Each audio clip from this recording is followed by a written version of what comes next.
I think we're ready to start. So welcome everybody, and I welcome your bodies as well, insofar as they're different from you. But if they are you, then I've already welcomed them to a special Help the Helpers. All the others were not special on the body and Jean's conception of the body. We're happy to have so many bodies here. I see BJ brought her body. And I'm going to put a list of quotes in the chat if I didn't lose them already. And you probably have them also, but just in case.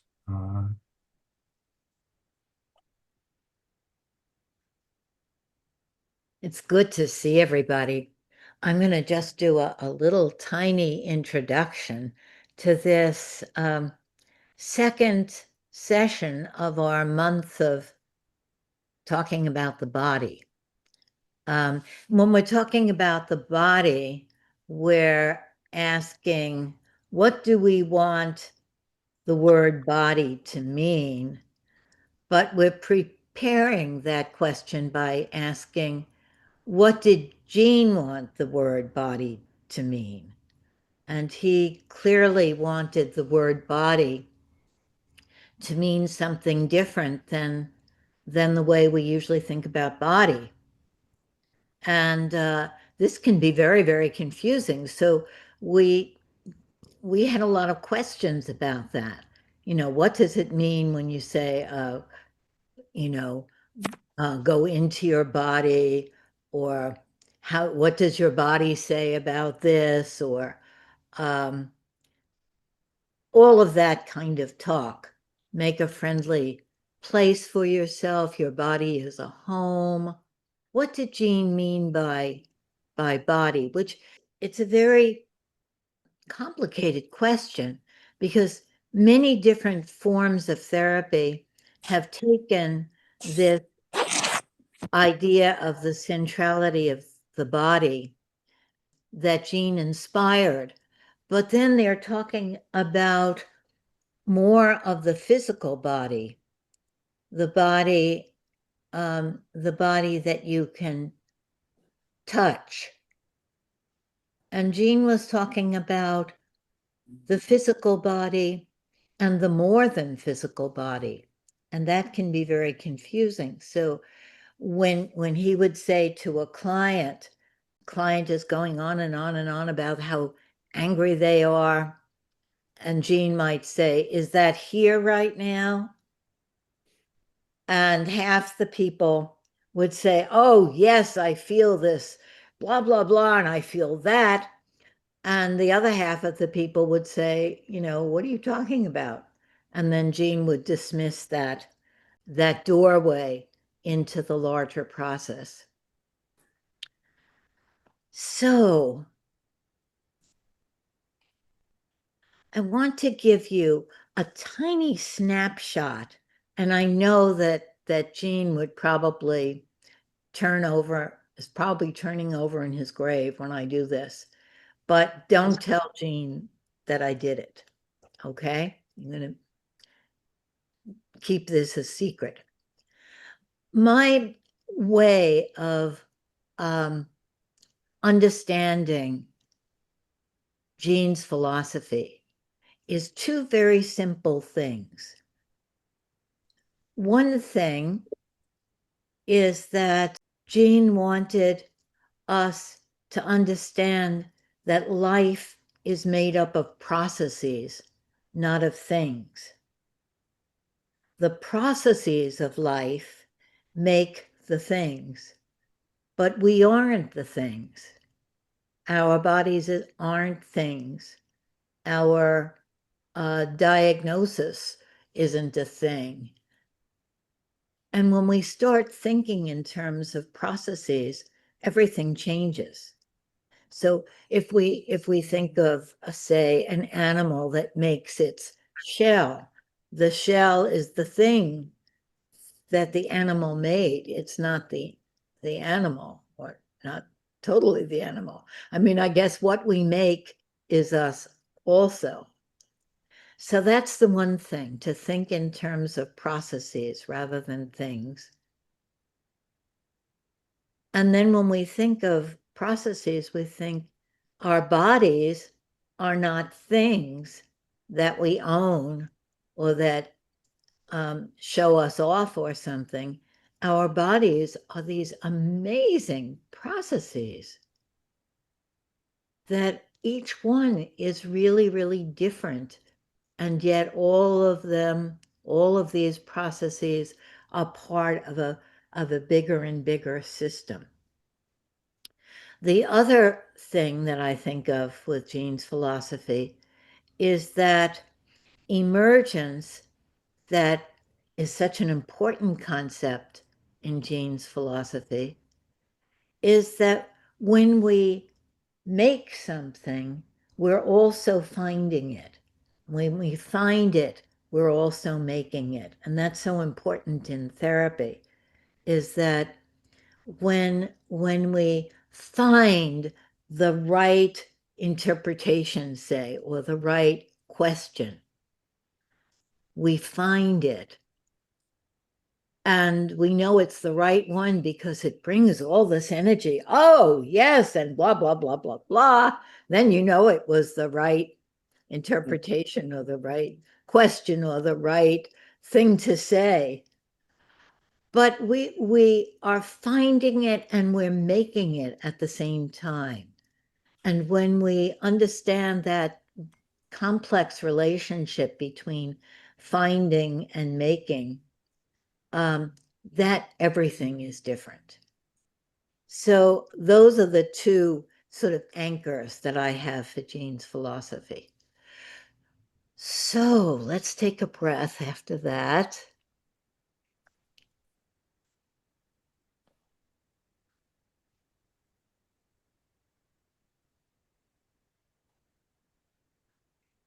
Jean's philosophy and his way of doing therapy and everything else was based on this very early passion for understanding the felt sense and understanding that the felt sense is a bodily process. It's an experience. And Merleau-Ponty is another philosopher who also was interested in psychotherapy.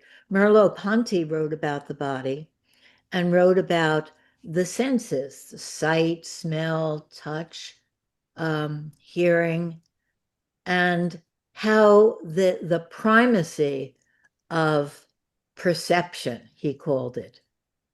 And then Jean came along and said, well, yes, it's those things, but there's a sixth sense. And I think he meant that a little bit differently than the way we usually think of the sixth sense. We think of it as intuition, but this felt sense goes beyond the hearing and seeing and he called them the 5 peepholes of the body. And I get a kick out of that idea that, we're in there and we peep out through our eyes or ears or nose or something like that. But the body is much more complex than this thing that has these 5 peepholes that are so important. And so we want to understand today what Jean meant by the body. And we're going to focus on these various quotes of Jean's. And I'd like each of you to pick a quote from the ones Christine sent you, or they're also in the chat, and read us the quote. And then we're going to take a minute to focus on it and share what that means to us. But Jim is going to start us off with a longer quote that I don't know. So I'm very, very eager to hear this. So as we take in Jim's quote, let's come let's come into our bodies. What the hell does that mean, right? Let's come into our bodies and breathe and absorb this quote of Jean's, and then we'll talk about what it means to us. This quote was actually sent to me by Katerina, who isn't here today. Probably because she knew I'd be sharing it. No, that's probably not why. Probably because it's 6 in the morning where she is. And it comes from a book called Giving the Body Its Due. This is the end of Jean's chapter in that book. There is an ancient tradition according to which if we were directly in contact with God, we would burn up. If you think of the body as insulation, then it makes sense that the cosmos comes to us through our bodies. It might otherwise be puzzling, given the history of mechanical concepts of the body, why we need to pay attention through the body. We must indeed attend through the body to think about a situation or any topic further than the obvious. We need to attend further than the obvious in order to develop as people. And I would argue that we need to develop as people. It is not enough that there is an infinite cosmos. We need to develop ourselves, however discouraging we may sometimes seem to ourselves. Your own inner phenomenological sense of your own body is not only your sense of your muscles, your legs, the back of your head. It is not only a sensing of things like the floor, the chair, or whatever you see or touch.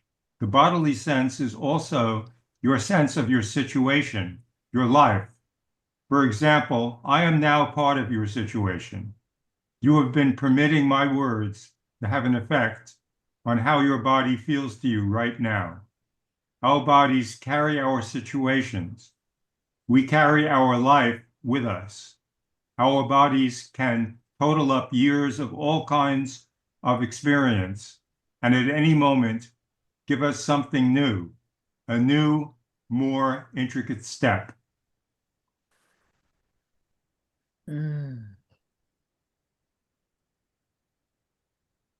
Yeah, let's take a minute to take that in. Wow, thank you, Jim. I never heard that before.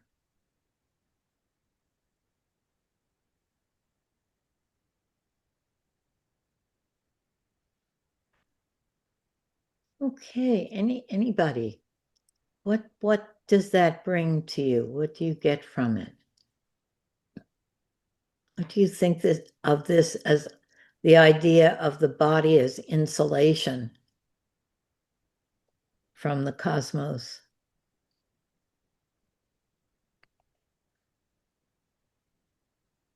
It would help to have that quote in writing, because I cannot absorb everything at the speed is talked.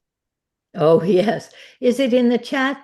I tried to put it in the chat, but it's too large, but I can put it in the chat in 2 pieces probably. Okay. And I will do that. Yeah. Great. Thank you. Good morning, everybody. It's BJ. Hey, BJ. I had a more focusing kind of response to the topic in that beautiful quote, which is to wonder about the source of our curiosity about the body. The source of our curiosity about the body.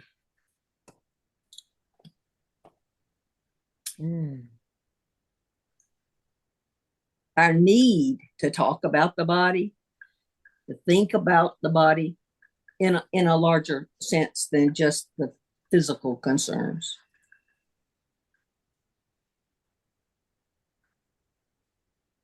And did you have a feeling about the source of the curiosity?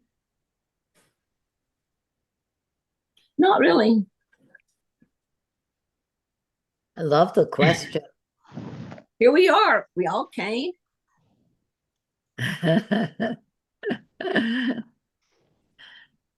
I've always wondered, since I was a little girl, do you have a body or are you a body?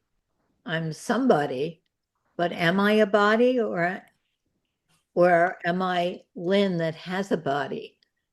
And I guess that curiosity about who we are, what we're made of, what this all is about. So seems- the body, even when you were a child, the body is a kind of a concept or a construct that lets you think about the bigger things. It let you think about you, how you connect with the world, who you are. Does that kind of grab it? Mhm. Yeah, BJ, that's what I was thinking. That's what it says here. Actually, also how I think he said uses the word God is so big and so cosmic, and we cannot really touch that, but through our body, we can understand something. So that would mean to me, like what you're saying, that's why our need to feel that body, which isn't just the physical. Yeah, Jadina, thank you. Yeah. Yeah. Larry? I'm a scientist, and I happen to know that modern neuroscience shows that and to answer your question, Lynn, our sense of ourself is completely created. It's absolutely intrinsically connected to our body. We don't have a sense of self without a body. In fact, a brain and a body are totally one thing. You know, you have one body, you have one brain.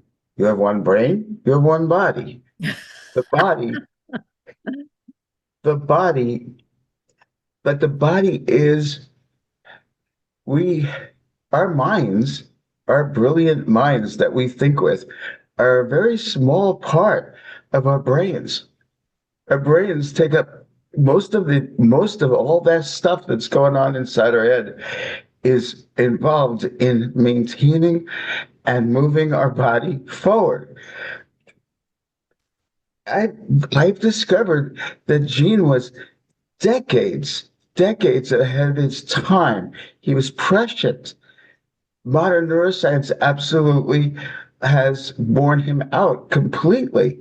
The process of moving what he calls carrying the life forward motion is literally what our brains do. It is what its job is. It's its main job is to do the next thing that keeps our bodies alive. So Mhm. that's its job. And so on a very it's not just philosophical, it's neuroscientific. It's real. It's totally real. And also the very systems, what we call our sense of self, our narrative self, is absolutely connected to our sense of our body. Without that, we would not have a sense of being a human being or being us. Not forget about being a human being, of being ourselves, being us. Right. Thank you, Larry. It's the place where science and philosophy come together when we talk about Yes. the body. I Yes. think Liz has something to say, and then maybe somebody will choose a different quote from the ones in the chat or the ones Christine sent you, and we'll proceed that way. Liz. First of all, I don't know in my own body if philosophy and neuroscience actually do come together, but that's not why I raised my hand. I found another quote that came Hmm. to mind. So it's very short, and Great. it's by Emily Dickinson, who says, I'm nobody. Who are you? Are you nobody too? Then there's a pair of us. Don't tell. They'd advertise, you know. How dreary to be somebody. How public, like a frog, to tell one's name the lifelong June to an admiring bog.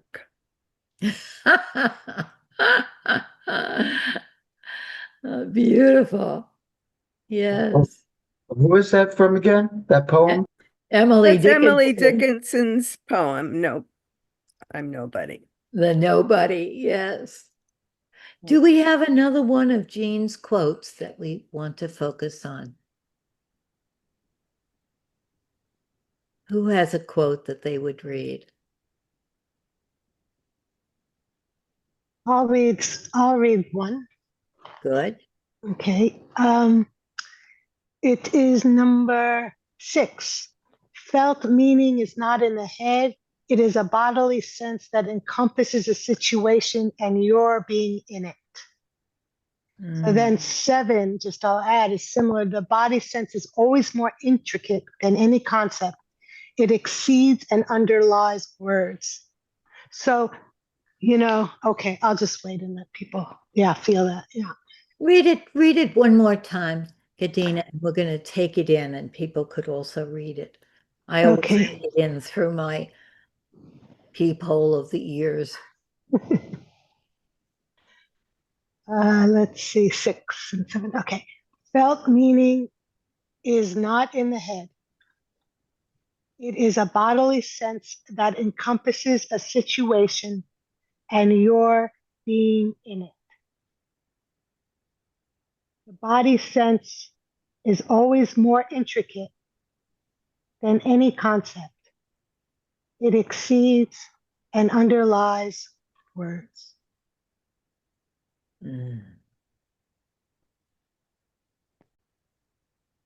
What does that bring for us?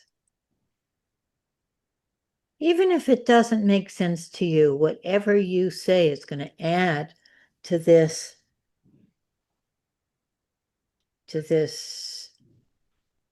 soup that we're making. This is June. Oh, sorry. No, Go ahead. Go ahead. I was going to say, and your being in it seemed to trigger something in me, and your being in it, I'm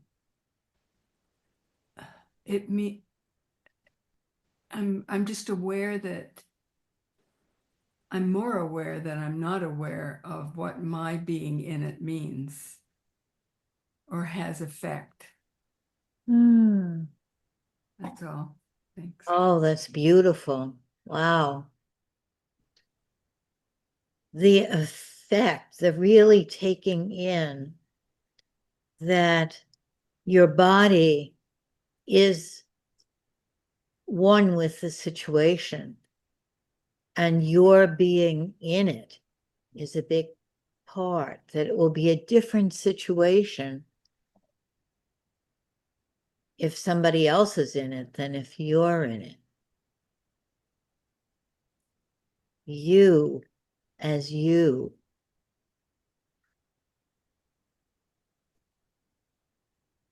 You are making the situation as well as the situation making you. What about that idea? I mean, that we are our situations. Gene said when he was alive that when he died, his books would still be there, his writing would be there, his furniture would be there, but his situations wouldn't be there because the body and the situation is one system. We're making our situations the way a tree is making its situation. It's reaching for the sun, it's doing all kinds of things, and the situations are making the tree. To me, it's what you're saying, Lynn, and Liz, the poem you wrote, is in order to even attempt this, I have to know that I'm nobody. Because if I'm understanding from parts of my body rather than just my head, I feel like I have to go through feeling the nobody.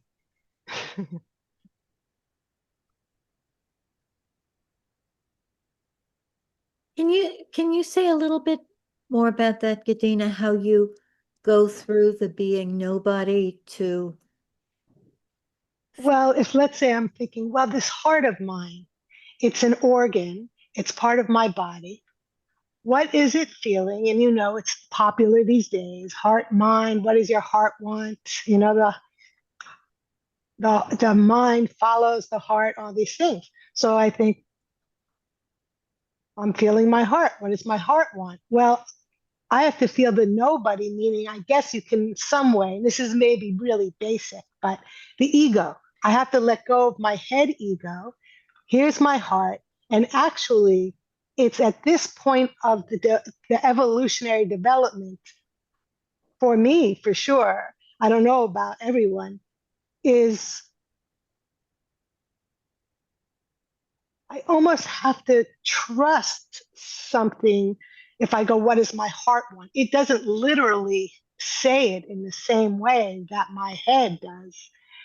So I have to go, well, it's an interesting process, but I think it includes the nobody, which in some ways, I think I think I understand that there's a kind of to find the expanded body, which is the heart, right? The felt sense, that we have to let go of the control of the something like that. Yeah.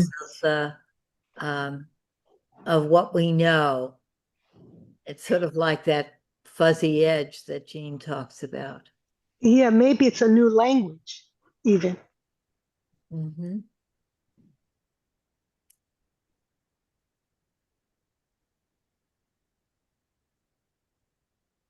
It also occurs to me that this, when we're uh, relating to our body, especially if it's sort of giving it its voice newly, when we've been very kind of heady most of our lives, it's really a kind of that pause or revolutionary pause and going very slowly seems important, because sometimes the body will give, like, I have a gut feeling, I'm gonna be an astronaut. Okay, let's like maybe sit with that. Great that you have a gut feeling, but like to give it a chance to integrate, like exuberance can come and all these wonderful things, but maybe they maybe are like an indication of a next step, but maybe not literally. For example, that you want to become an astronaut, maybe you do, good, but maybe you need expansion or you want to go to the planetarium. But I want to go to the planetarium, Lynn and everyone. But if anyone wants to come with, that would be a field trip. But there's a something about going very slowly.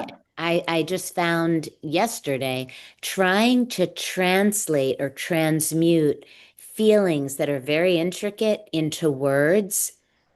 It doesn't necessarily, like the Rosetta Stone, it doesn't necessarily translate easily. There's more intricacy in the body. And that's why it occurs to me that a real pause is needed to then find the words and unpack all of what is there.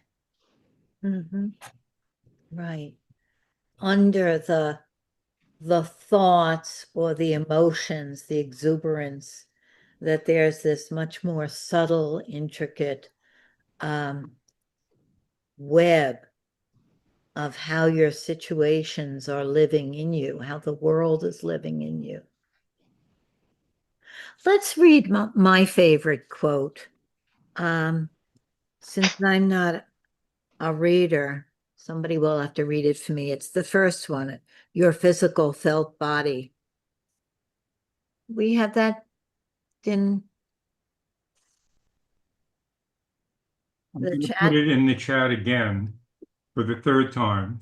Because I see it. I can read it. Okay, thank you. Your physical felt body is in fact part of a gigantic system of here and other places, now and other times, you and other people, in fact, the whole universe. Mm.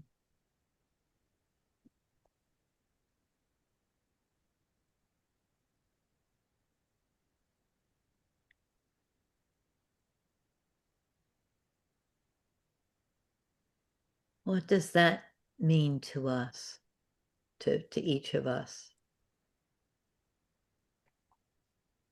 All of this makes me bounce back and forth uncomfortably into from materialistic belief to, oh God, that's materialistic, I hate it, or oh yeah, oh no, this is too spiritual, I hate it, and oh yeah, it's like I'm bouncing the paradigms too, either too much for my brain right now, or too much for my mind, or too much for my gut, but that's how I felt about that quote just now. I was with him until he said, in fact, the whole universe. And then I felt like, oh, stop. You're so full of yourself.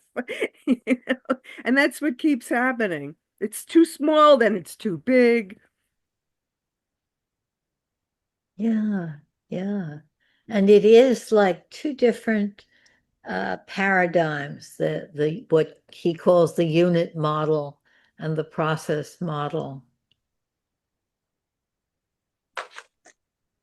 I think what comes to mind is I'm feeling the absence of something in that quote. And I think what came to mind is how the body organs, which are, we could say they are things, at least more things than thoughts, they are regenerated, and every X amount of years, we have a new organ.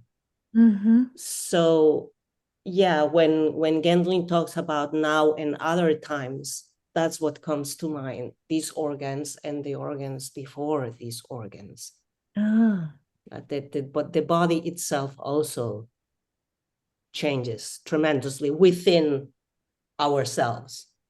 And yet we think of these times and other times much more easily than we can think about these organs and the organs of 10 years ago. Like there's a lack of awareness inside the body. That's why we call it the body so clearly. And why don't you take a deep breath and see what happens from the bottom up? Is this, I think a lot of why this is being talked about is because some people are really trying to recover the sense of reality that they have felt always in their own bodies that hasn't been addressed with certain philosophies or with certain words or with certain entrances into the complexity of humans. Yes, Something. yes. I like when you say the reality is right there. It's felt in your body, but the in your body doesn't necessarily mean in your toe or your knee. It's in this sense that you have in your body. Reality I think a way that I can say it to myself that makes it simpler for me is that reality, as we experience it, has a physicality, a sensuality to it. I love the word palpable for that reason. Every word on such a laughable. That if I say, oh, there's a kind of dreariness in this party, I wish I had stayed home. What is this dreariness? I feel it in my body, the dreariness. It has a physicality to it, almost like a drab brown. And then I want to go home. So it is something in this party, and the party that I went to that's dreary, dreary is the right word there for how it strikes me, how it's in me. Maybe that's in the zeitgeist of something going on in the world that has affected us. Maybe it's also the apartment of the person that is having the party is windowless, or maybe it's some of the people who are very sad, and then that goes out into the party. So the whole universe, if we say maybe there's something in the zeitgeist or something happened in the world, it's like all of that is in this feeling that I feel physically, even though it's not a thing.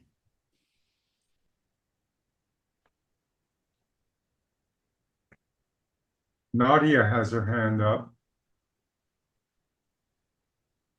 Yes.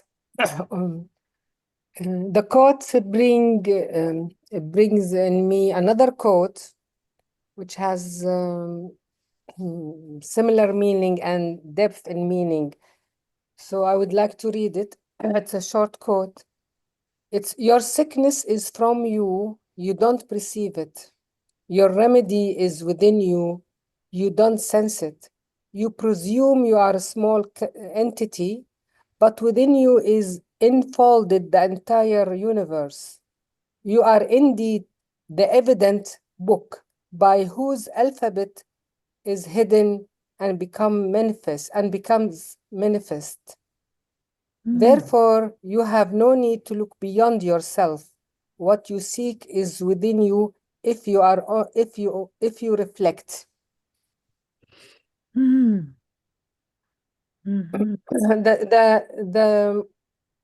The statement that you are indeed the evident book by whose alphabet the hidden become manifest. It's very great, and I spent maybe 2 years to understand this. That you are the evidence that manifested. It's beautiful. It's very beautiful. You are the evidence. Evident book by whose alphabets the hidden becomes manifest. Maybe you could put just that line in the chat for us. Yeah. So we could. And the person who wrote it is in the year 600. I mean, 600 after Jesus. It's very long. Oh, wow. Yeah. Before even Jalaluddin Rumi. Wow. Yes, well, Jenlin certainly wasn't the first one to think about the body as The universe. not just a thing. I think Larry has his hand up. Yeah, hi. Going to like that quote from about your physically felt body is in fact part of a gigantic system. To me, I love it. I take that into my body and take that inside of me. And to me, it just points to the non-rational quality of our inner self, of our bodily felt self. It is non-rational. It is not something you can think about or get all linear about. You're part of everything, and you can, in a sense, you can feel that. Mhm. And Yes. I'm like, and when I look at what Jen Lin is saying, to me, it is a radical challenge to how you walk around on this planet. Do you live from the neck down? Really, do you? Do you really sit and live from the neck down? Not from up in your head, but honestly confront life from what your body feels, from what your body senses. You know, you look at a 4-year-old or a 3-year-old, they are full of that sense of meeting life from the neck down, meeting life every minute. You know, they're dancing through life effectively, not to quote a certain song from a recent movie and play, but they are dancing, they are moving in life. And life calls to us to move, not to think, but to move. I mean, and then to think. And to me, that's the beauty and the challenge that what Jen Lin brought to me anyway, Right, to right. live from that place. Maybe the thinking and the moving are this sort of zigzag that Jean talks about. Yeah. Yes. I have a feeling that there are a number of people who are bewildered by some of these quotes, or have something to say, and that I would love you to just jump in with whatever you have. I think what comes up for me is getting back. There's a universe, and then there's my body. I reflect inward, and I see myself in the larger universe. But in between, it's like I'm coming back to the quote of nobody facing nobody, and me and the other, just me and the other person. And the nobody meets the nobody, and maybe they become a somebody in front of the nobody. And I'd have to explore that poem more, but that's what comes up for me. And when Larry was talking about the 4-year-old, I was in the park yesterday, and yes, I was just totally taken in, inspired by the 3-4-year-old that was totally into her body, running around, but how she kept checking in with me, a stranger, because I was receptive and smiling at her. In the 15-20 minute period, I was amazed how much she came and kept checking in with me.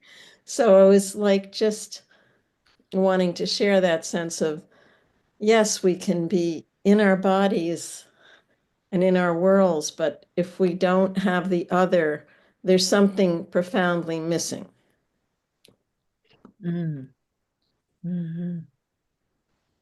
Yeah. Well, I think that in this way, in Jean's way of thinking, there is no self without the other. Mm. Now that we are our connections, just like there is no nose without a face or something. There's a biblical idea that we are the body of God, and that idea that we're cells in a larger reality sort of strikes me. I have the thought to bring this into a very concrete thing. for some people that are still feeling bewildered. When I see a new client, maybe the client is telling me all kinds of things, and maybe I say, like Jean, is that here right now, this feeling that you're talking about? And maybe the person says, here, I'm telling you about it. It's not, what do you mean here? And then I dismiss that, and we go on, and the person, and I say, well, what's the feeling of that? And the person says, well, it feels bad, of course, it feels very bad. And then I say, well, what is that bad? What's the quality of that bad? There's so many kinds of bad. And then maybe the person says, well, it's like I feel ashamed. And then if I stay with that, the person will say, well, my father always said that I was like that, and his father was like that. And nowadays it's like that. And of course, I come from blah, blah, blah place, and it's like that in that place. And as we go along, there's more and more of the universe that comes into it. So within 15 minutes or a half hour, we've gone from, I'm telling you about it and it's bad, to all of this, of the culture, the zeitgeist, the family, the past generations.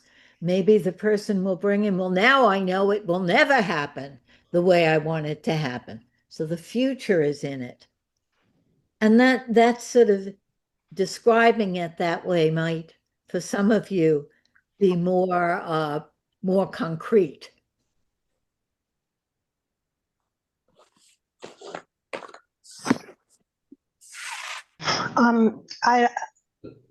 I don't know if this is concrete. I love, Lynn, how you make it concrete.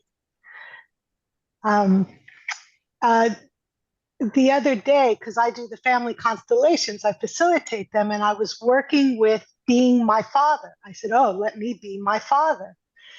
And then I was the child, and I jumped into the child and into the father and this whole thing. And then I had to go to the bank to do something. And the teller kept saying to me, oh, is this for your father? And then somebody else, I moved to another part of the bank, and the person said, is this for your father? What? What does that mean? Wow. I just felt like, and I hadn't done this in a long time, so I just felt like we're talking about here, there's something bigger. And some cultures would say it's the ancestors. They're here. I don't know that, but I think it's in my body. It's my father in my body. That is actually this. And when you I love that you attempt to make it concrete, Lynn, because I go, well, maybe we can't make it concrete, like Larry was saying. And the quote by E.E. Cummings, down they forgot as up they grew. So the child. What was it, Katina? Say it again. E.E. Cummings said, Yeah. down they forgot as up they grew. Huh. So it's that young child that has the imaginary friends that once we go into school, that's done. No more. But up until then, we get to enjoy, in this case, the father who's not here, but is here. Right.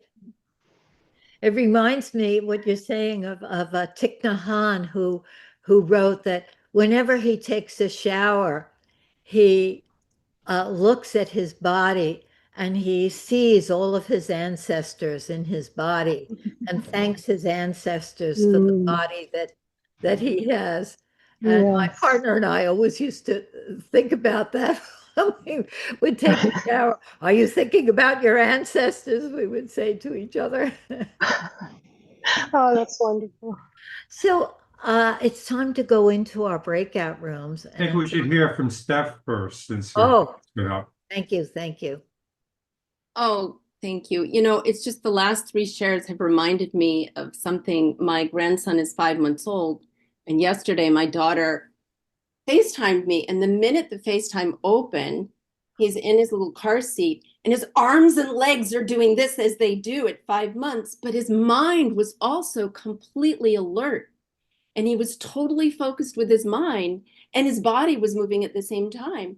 And I was struck with the complete whole presence of that he was totally there with his mind. And my daughter said, Mom, he's more alert than he's ever been. He's getting that, you know, that acuity in his mind. So as we were talking, it just reminded me of the, you know, down they forgot as up they grew.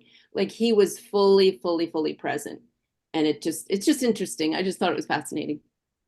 Yeah, yeah, yeah.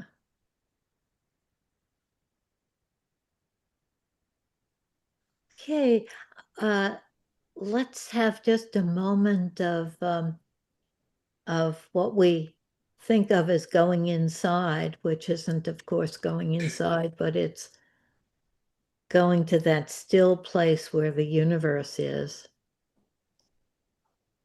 And take a couple of breaths. And let all of this that we've said and all these quotes that are swirling around, let them settle.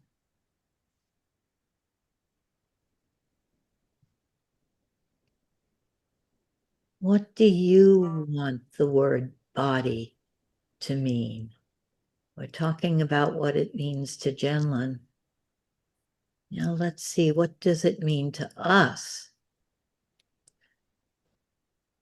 What kind of relationship do you have with your body? Do you think of your body as a tool to do things for you? Do you think of your body as something that will show you off or something that you're ashamed of because it doesn't show you the way it should show you?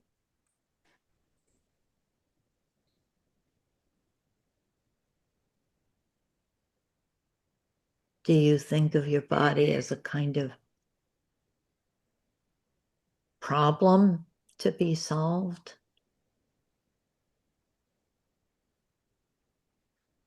Or a source of enjoyment? Your particular body that is you. How do you experience it? What is your relationship with it?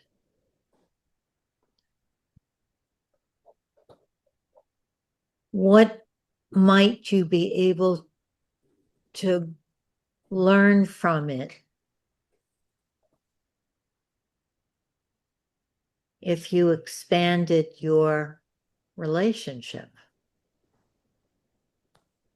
How would you like that relationship with your body to be?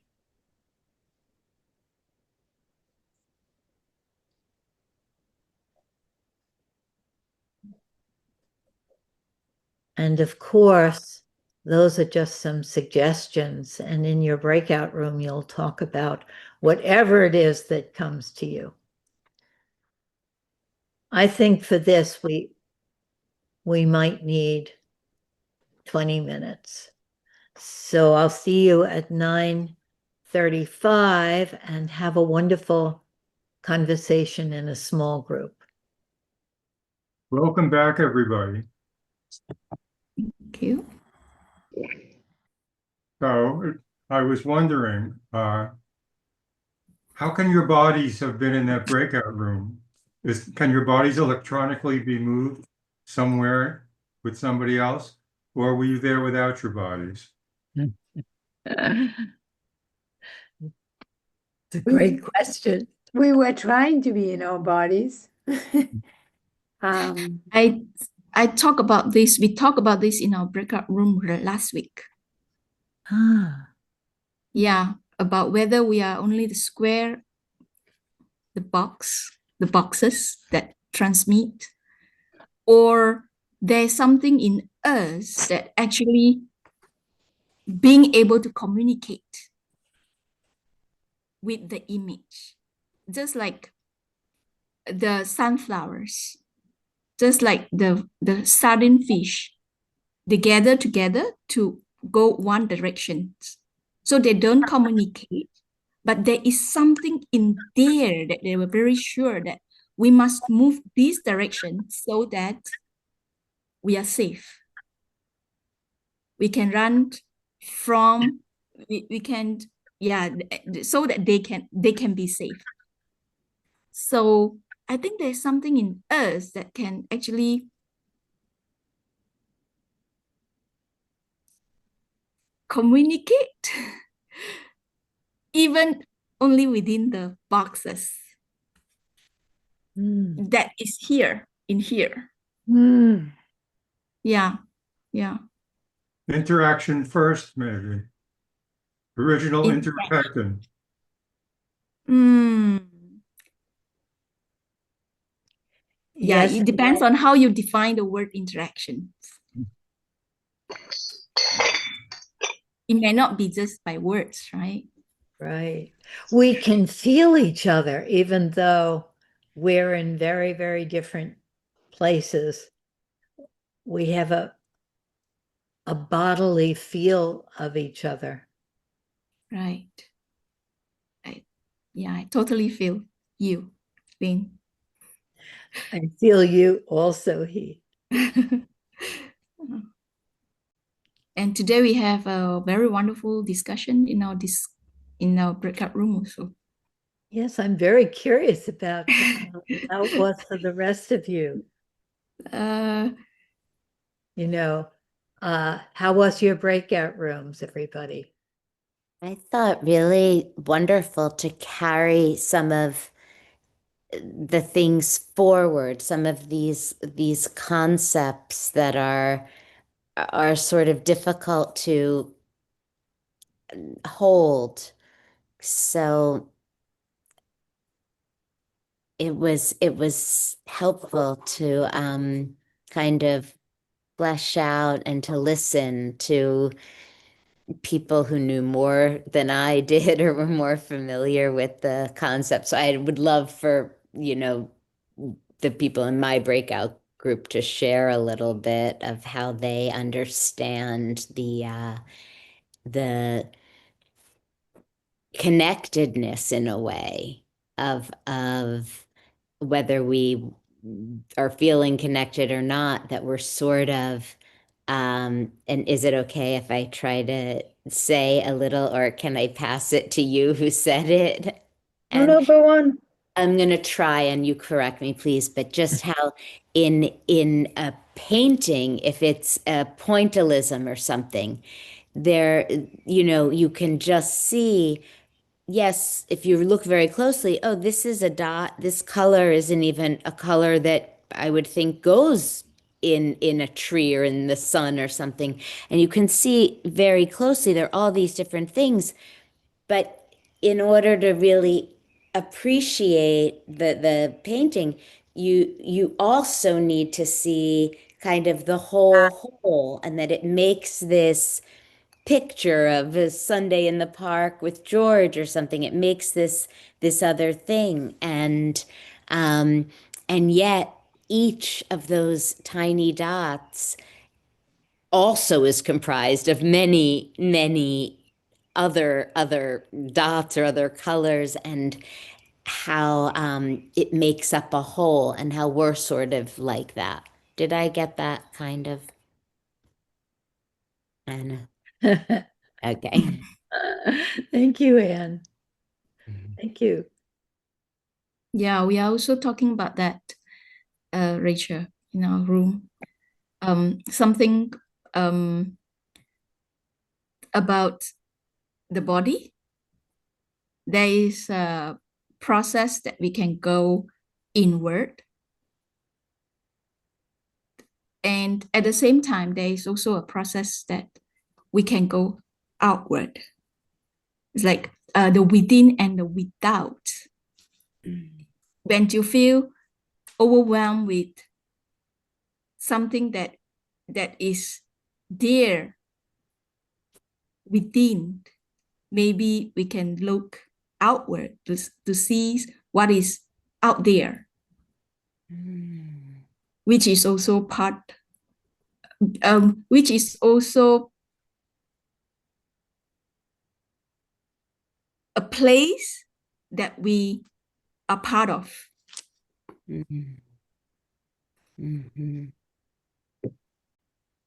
Dorothy has a poem for us, but before we hear the poem, every face that I look at, if I look very closely into Anne's face, there's a feeling in my body. And then I look in Mikhail's face, and it's another feeling, but it's an actual sensual atmosphere that each person has to me. And I thought you might want to join me in just looking at each face and noticing what happens in your body from one face to another. I'm looking at Pauline, and there's that face, and then BJ, and then June, Sophie. Can you feel that in a physical way when you're immersing yourself in different people? Okay, I think we'll have Dorothy's poem. Thank you, Lynn, for directing to me this beautiful poem. It's called Touch Me by Stanley Kunitz. Oh, I want to say one word before you read it. That the word sense and the word touch are particularly chosen by Jane and by many poets, because it means both, when you talk about being touched, it means the physical touch, and it means your heart being touched. And the sense of something means both the physical sensation and also the emotional sense, the intellectual sense of something. So thank you, Dorothy. Touch me. Summer is late, my heart. Words plucked out of the air some 40 years ago, when I was wild with love and torn almost in two, scatter like leaves this night of whistling wind and rain. It is my heart that's late. It is my song that's flown outdoors all afternoon under a gunmetal sky, staking my garden down. I kneel to the crickets trilling underfoot as if about to burst from their crusty shells, and like a child again, marvel to hear so clear and brave a music pour from such a small machine. What makes the engine go? Desire, desire, desire. The longing for the dance stirs in the buried life. One season only and it's done. So let the battered old willow thrash against the window panes and the house timbers creak. Darling, do you remember the man you married? Touch me. Remind me who I am. Thank you, Dorothy. Touch me. Remind me who I am. See you next week for our further exploration of the body. Thank you, everybody. Thank you. Thank you. Thank you. Thank Thank you. you.